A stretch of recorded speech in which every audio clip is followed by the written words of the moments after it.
Principal, Monsieur le chef, deuxième groupe d'opposition. Monsieur le président du Conseil du Trésor a surpris un petit peu tout le monde vendredi dernier en proposant ce qu'on croyait au Québec maintenant une aberration des clauses orphelins.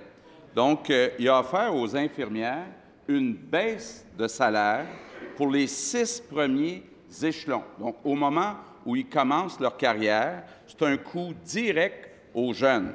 C'est un manque de vision et ça s'adresse à ceux et celles qui commencent leur carrière. Donc, au moment où ils fondent une famille, au moment où ils ont besoin de s'acheter une maison, on dit on coupe dans les salaires des 6 premiers échelons. C'est une injustice, la proposition du Conseil du Trésor.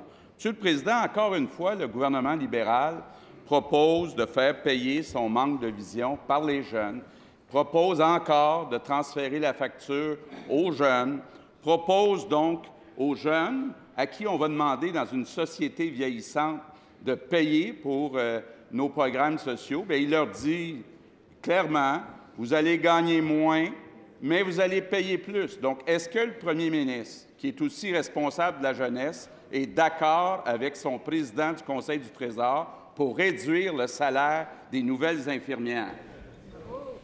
Monsieur le premier ministre. Alors, malheureusement, et une fois de plus, les sujets se succèdent et se ressemblent ici, Monsieur le Président. Ce que dit le collègue est inexact. D'ailleurs, s'il y avait véritablement une proposition de clause orphelin, on se serait entendu qu'il y ait des échos à ces propos d'il y a quelques jours. Or, il n'y a eu aucun écho. Le mouvement syndical, bien sûr, sait très bien ce qu'est une clause orphelin. C'est très bien que dans la proposition importante que le gouvernement a déposée, il n'y ait pas question de clause orphelin. C'est très bien que particulièrement le personnel du réseau de la santé, les enseignants, sont favorisés par les mesures qui ont été proposées pour toute leur carrière. Il n'y a pas de clause orphelin. Je suis quand même surpris d'entendre mon collègue devenir un si farouche partisan de la partie syndicale dans les négociations, ce qui est bien, lui qui voulait mettre fin à la sécurité d'emploi dans le secteur public et abolir 22 000 postes dans la fonction publique. Première complémentaire, Monsieur le chef, deuxième groupe d'opposition. Monsieur le Président, le premier ministre choisira le mot qu'il veut.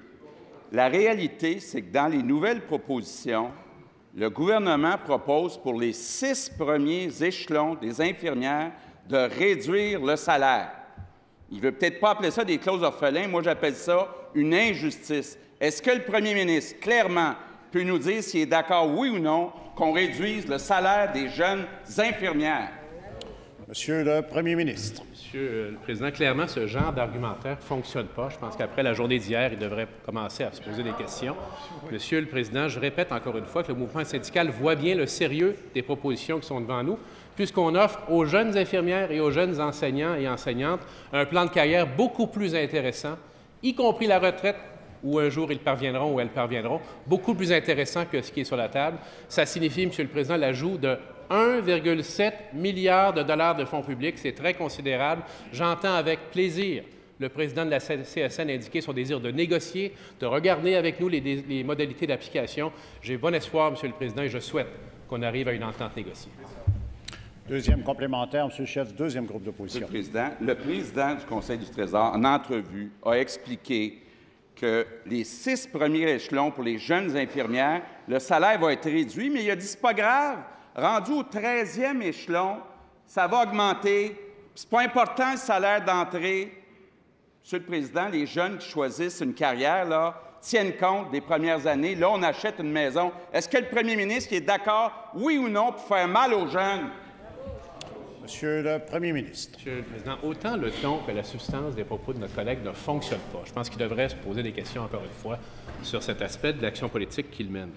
Maintenant, je vais encore répéter que les propositions qui ont été déposées ont particulièrement comme objectif de favoriser l'attraction et la rétention des jeunes dans la fonction publique. Exemple, contrairement à ce qui était fait dans d'autres provinces, nous allons préserver les effets d'échelon qui font que pour 40 des employés du secteur public, on a une augmentation annuelle de 3,4 qui est maintenue.